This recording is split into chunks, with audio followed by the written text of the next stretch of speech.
Good morning. Good morning. How are you? I'm doing great. I'm doing good. Still getting over this little bit of a cold, but it's not COVID. So I'm happy that I don't have to worry about that.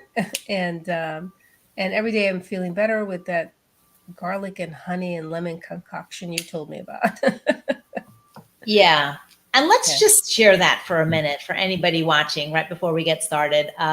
This is something that a friend gave to me several years ago. And it's a really simple concoction where you mix one garlic clove. So the preference is for it to be fresh garlic. So a garlic clove with a teaspoon of honey and a teaspoon of lemon. Again, if you have fresh lemon, that's best. But if you don't, then use the bottled garlic and use the bottled lemon concentrate and mix it with honey and just stir it up and drink it down. Don't take it on an empty stomach because that's pretty harsh for your stomach. But this is just a remedy that I have used for several years now, and I always find it to be really effective. So it's one of those, cold remedies. Yeah, no, and I use the minced garlic, and it's working great. And I don't chew. Don't chew. No, just drink it. Just Don't drink chew. it. Don't chew. So if you're using fresh, chop it up. Yeah. Oh, yeah. Absolutely. It has to be minced, and have a chaser ready, right? Because Oh yeah, absolutely. it's not an appetizing flavor, but in terms of like an at-home remedy to like boost your immune system and help you feel better faster, I think it's really effective. Yes, no, definitely. All right, so today's our Q&A, right? We got a nice question. I think it's from a young lady. I assumed it was from a young lady. Obviously, I don't know. People use their initials, so I have no idea. I think it was a woman. It could have been a young guy or an older guy. I don't know. But Really, we don't know the age or the gender, but we get a sense of things based on the phrasing. And I think and male or female, whatever your gender is, feel free to, take this in and see if it's useful for you in terms of your relationship with your parent, either Right. parent. Either parent, right? So let's start with the actual question, and it says, "How can I get my mom to stop criticizing me and hurting my confidence?" And I just, I want to say, at some point, we as adult children, as mature adults, we have to take on the responsibility of how we communicate with our parents. And our parents, there's a shift when a person is a young adult as opposed to a child. And when we sometimes that transition isn't so smooth. But for the moms out there, we're not going to be bashing moms or anything. This is something that we can do. The suggestions and the response are things that we can do, not just with our mom, our dad, but with a coworker, a friend, a partner, because sometimes we feel judged and we feel shamed by the feedback. We don't often take it as feedback. A lot of times we feel like it's criticism, and we get embarrassed. And if we get shamed, we also feel some anger. And so, what we're communicating here is this is how you can start to engage with someone who you feel is criticizing you.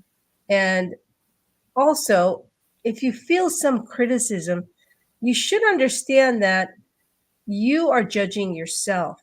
And so the process really begins with you So this is in addition to you working on yourself and saying, you know, where in me do I find this to be true?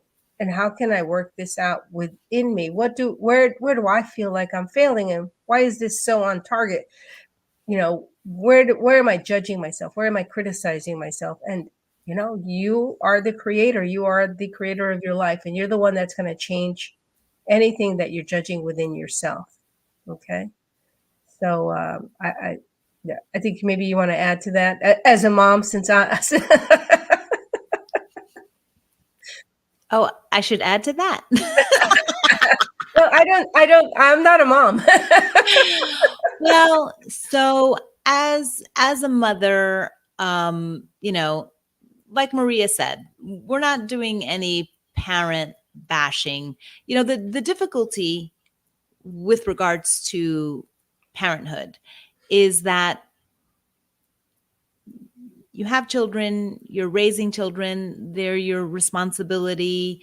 Your job is to keep them safe, and that was one of your jobs, and to guide them and help them. And, you know, you always want what is the best for your child. And that's from, you know, you come into this role with whatever resources and skills you come into it with as a parent. And so your knowledge base is what it is, and you're guided by that. And certainly, you know, as parents, I know certainly that I have worked on myself in terms of learning and gathering more knowledge and information in terms of dealing with the different stages as my daughters are going through them. But you hit adulthood, and you know, there's often no off switch for the parent to be like, Right. okay, this is where you stop. This is like, there's no finish line. There's Right. no finish Right. line. And so Right. once you're in that parenting mode, you kind of continue to be in that parenting mode. But I think we as parents need to recognize that at some point we just need to turn the reins over and acknowledge this is an adult who is going to make decisions for themselves. And is my input helping or hurting? Right. Right. And is my Am I holding message them back, or am I, you know, helping them flourish in terms right? of the dialogues that we're having? And so if you're having a lot of negative interactions as a parent, I think you need to look at yourself and say, all right, clearly, you know, this individual is wanting to set some boundaries with me Mm-hmm. in terms of what is appropriate, what is acceptable, what they would like to see be permissible or not permissible, up for discussion, not up for discussion. So, you know, it's an opportunity for growth for both Right. the parent and the child. Absolutely. Yeah. Absolutely. Thank you for sharing from the perspective of a mother. So let's give some feedback on, you know, some things that you can use. And again, not just for your mother, but anybody that you feel is criticizing or judging you, so that you have some skills, because we like to resource you so that you have an understanding of what's available to you, because sometimes we don't know what's available to us. And so we don't do anything. We just continue to do the same routine, but there's other steps that we can take. And this is just to allow you to understand that. So the conversation, right? The key points: choose the right moment. And, you know, this is such a strong message, because it's better to have these conversations in private, because you're less defensive. You are less defensive, and the other person is less defensive. You don't run the risk of somebody being humiliated and shamed and then just having the situation go south. So choose the right moment, set it up appropriately where you are alone with the person, and so that they can have a calm interaction with you and you can have a calm interaction with them. Yeah, I mean, oftentimes what can happen is that you're engaged in a conversation and the the parent will say something and you find yourself being triggered by Hmm. what they said. And if you're feeling like this heightened emotional state, that's not the right moment. You because then it's just going to be an argument more than likely, and you're probably going to say things that you're later going to regret because you are angry, upset, feeling shame or guilt or whatever might have come up for you in that moment. Hmm. And so being able to be like, okay, this is something that needs to be addressed, and finding the right timing of Right. of being able to do that where you're, you have privacy and calm. Right. And remember, this person loves you and you love them. And so, come from a place of love and the communication will be much smoother because everything that they're doing is from a place of love. And, sometimes it's covered in fear. Yeah. And the next one, use I statements. Focus on your feelings. I feel hurt when, right? Instead of pointing the finger and, using phrases like you and always and never. That's not going to be beneficial. Talk about how you feel and how it's impacting you by using I statements. Right. And be specific. Give examples of when you felt criticized or you felt put down. And if you journal, it's a great resource for you to be able to reflect on what was said to you, how you felt, and you'd be able to communicate it a little better once you've digested it. And so journaling is a great resource for you, especially if you're having these issues with someone you know or someone you love. Express your needs. Explain that you need support and encouragement. Um, this is something that it's easy to fall into the trap of pointing out what's not good, not working, not right. Right. But it is important to receive encouragement, support, accolades, for someone to point out where you are thriving, where you are succeeding. And it's okay to express the need for that. Hmm. Yeah. And then, again, listen with empathy. I'm sorry, with empathy. And allow your parent to share their perspective and how they're feeling because a lot of reasons that they are telling you things is that they're hoping that the way that they're speaking to you is building you up. They're not looking to tear you down. They want to point you in a certain direction that they think is best for you, but it might not be the direction that you want to. And they have a lot of frustration. So, you know, a lot of times people have their hopes and dreams for their child, and the child goes another way. And so they have to work that out for themselves. And you have to acknowledge it's not just your hopes and dreams. They have hopes and dreams for you as well as parents. And again, a lot of times it's coming from love. And remember that it's coming from love. Right. And, the parents' hopes and dreams kind of aside, because as an individual, this life is yours. So Absolutely. regardless of what your parents' hopes and dreams are or were, this is your one precious life. And so you Right. have to follow your own, inner guidance and pursue the things that you feel will lead you to fulfillment. Um, but seeking understanding, encouraging mutual understanding and respect. You're allies, you're not enemies. And I think it's Right. important to frame this relationship in those terms. You're on the same team. Right. Right. You both want what's best for you, and you both want to be happy. They want you to be happy. They want you to be fulfilled and satisfied with your life. That's their true goal, is your success in happiness and anything else that you want. And express your feelings, right? And again, with I statements, Mom, when you criticize me, it affects my confidence. Or, Mom, when you say these things, it makes me feel inadequate. Express how you're feeling. It not only helps you to label your feeling, but it helps them to understand what you're feeling.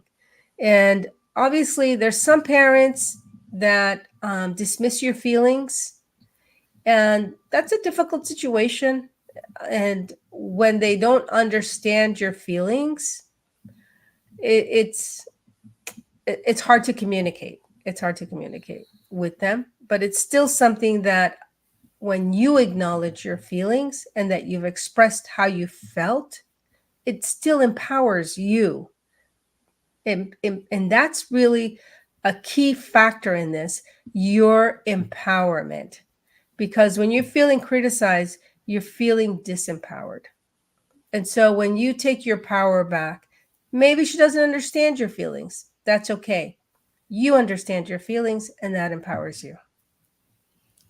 Right.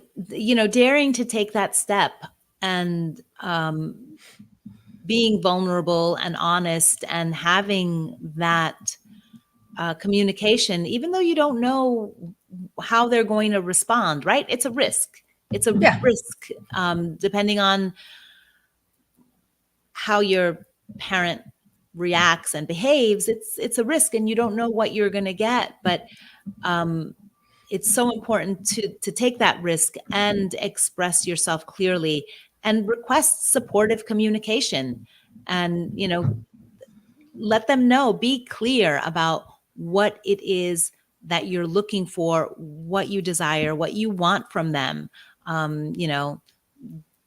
Again, you can be specific. What would help me more is, constructive feedback or encouragement.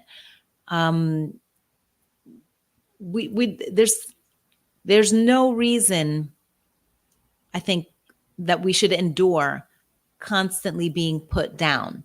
And that's something that we need to communicate as a boundary, right? This is not acceptable to me, and keep communicating it. And then, I'm going to leave it there. All right. I think that one of the things is that that's not on this list is, don't assume what the other person or how the other person is going to respond. Go into this conversation with the intention of creating a new path in your relationship for the communication. Start your maybe the first conversation, maybe even the first 3 conversations don't go as well as you would hope, but understand that you're carving a new path of communication with your parent or with the other person. And sometimes it takes some time. So, sometimes you're lucky that you got them in a good mood and they're open and you're in a great mood. And so you both realize, hey, you know what? When you say these things to me, I don't understand what you're saying. Like it like all of a sudden my defense walls come up and I don't hear anything. And I know you love me and I want your feedback, but it's not coming through because of the way you're attacking me. I feel attacked. Right? So how can we communicate better? Right? But going with that intention of, at the end of the day, they want to help you. And maybe you don't agree on what you're doing with your life, but at the end of the day, they want to help. And so when you're communicating with them, understand it's a process. May not happen that first time, but they may surprise you. So go in with the intention of, hey, we're starting a new way and it's going to be slow coming maybe, or maybe it's going to be great. And they're tired of me not listening. And so they're going to try a different way to communicate with me. Right. And so what were you going to say?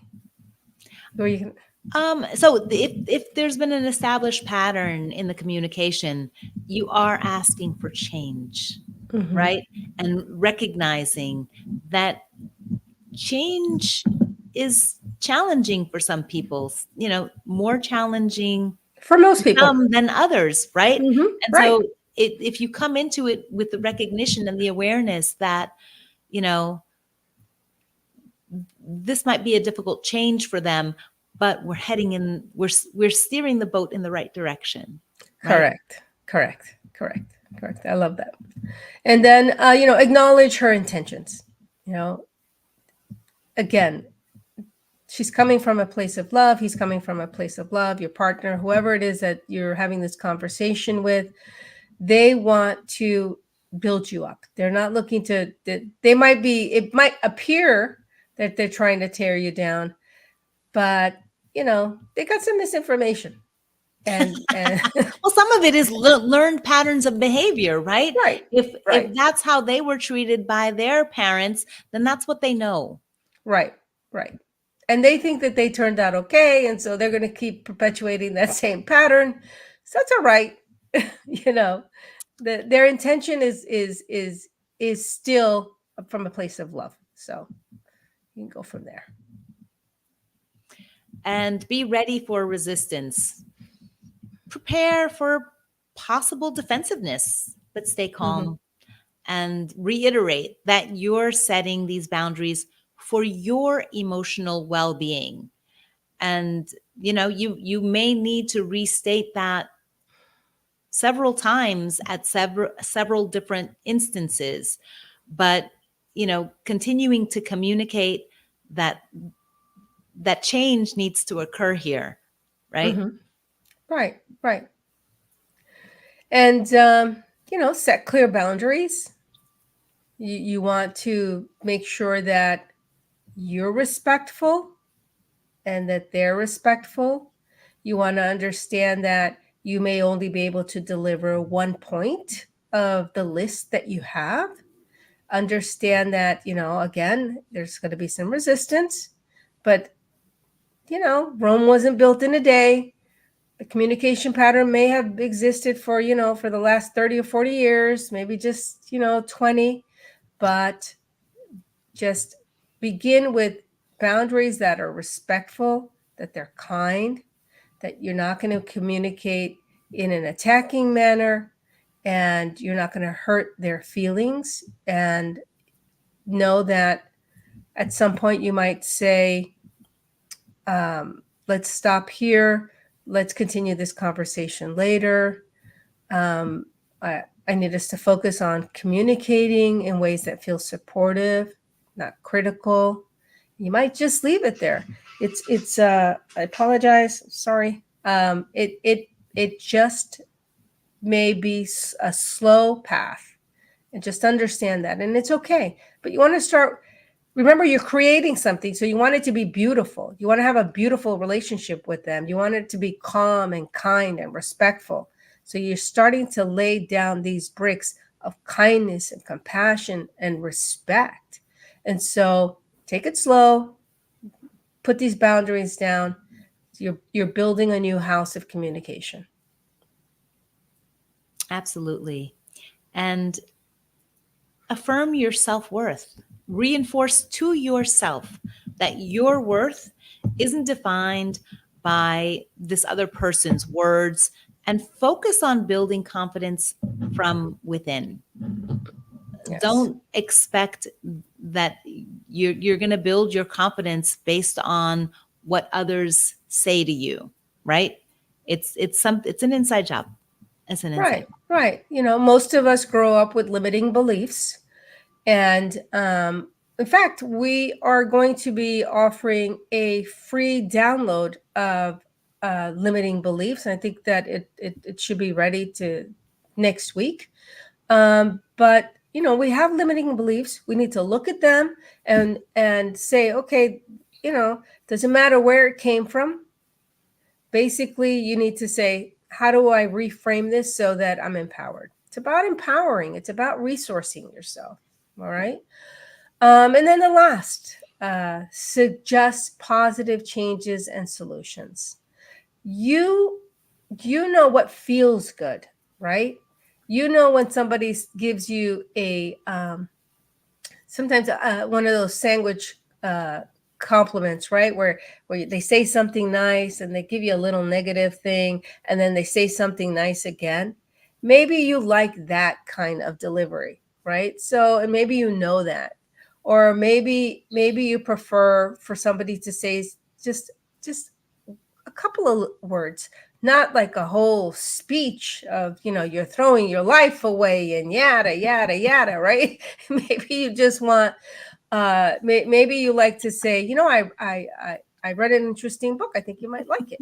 Or, I don't know, depending on who you are, your feedback might not be your thing, right?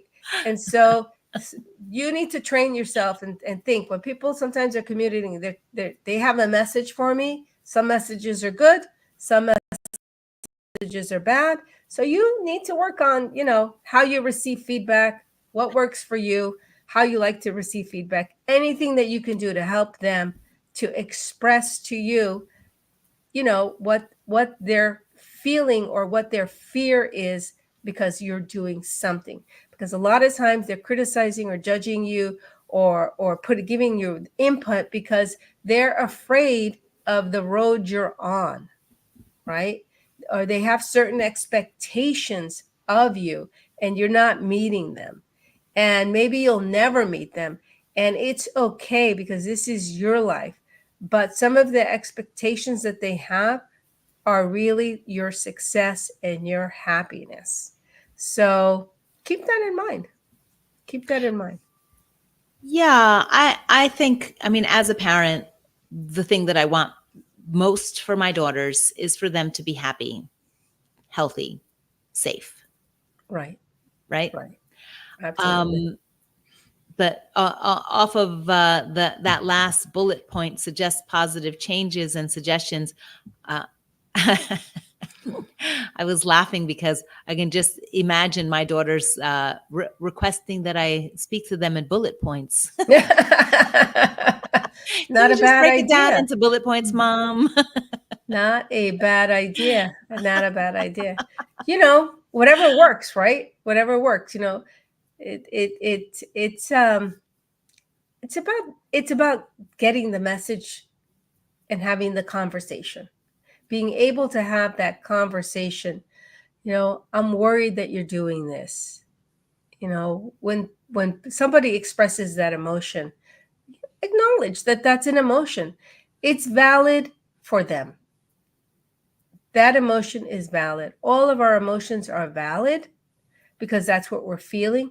Does it mean that they really are truths or that they are correct? No, it doesn't. But if they're feeling it, that's a valid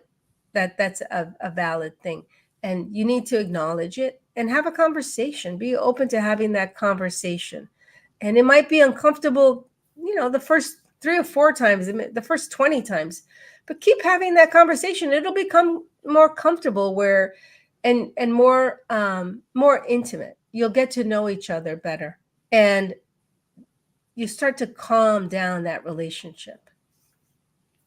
Right. And using the boat analogy, you're still in the same boat. You're still in the boat together. Right. If you're keeping that communication alive and steering it towards more helpful and healthy relationship that respects each individual, with kindness and consideration, but improving the quality of the communication, which will improve the quality of the relationship. Excellent. Well, we are out of time. we really try to have these conversations. We respect people's time, but there's a lot. There's a lot to unpack in some of these questions, and I hope that you've taken a few nuggets when you've listened to this that have helped you to start to shift how you communicate with somebody that you love, or that you respect, or that you are having a difficult time with. Absolutely. And as always, if anyone listening needs some support, please reach out. Maria and I are both here to help. Thank you. All right. We will see you on Tuesday. Thank you for joining us.